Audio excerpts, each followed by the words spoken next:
2014 में टीटीपी से अलहदा हुए थे और 20 में लेकिन ये वहीं पे थे और ये बड़ा एक्टिव एक ग्रुप है जो खालिद खुरासानी इसको वो लीड कर रहे हैं। तो मैं समझता हूँ कि ये अब शहरों की तरफ आ गए। पहले आपको पता है गुज़िश्ता तकरीबन 2022 से ये जो 3-4 साल ये पेरेपरीज में अटैक्स हो रही थी उस पर सिक्योरिटी इदारों पे, और उस पर आखिरी जो हुआ था 2023 में वो पुलिस जो लाइन है, पुलिस लाइन मस्जिद में जो हुआ था ये।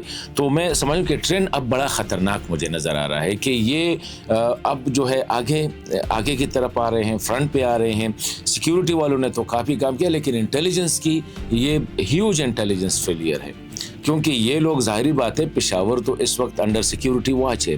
तो ये लोग आ गए हैं, 3 लोग आ गए हैं या 6 लोग आ गए हैं, इनके साथ सुसाइड वेस्ट भी थे, इनके पास असलहा भी था, इनके पास ग्रेनेड भी था। तो ये कहाँ से निकल आए, कैसे आ रहे थे, किसी ने देखा नहीं देखा। मतलब ये है कि इस पर बात हो सकती है कि इतनी बड़ी सिक्योरिटी फेलियर जो है ये कैसे हो गई।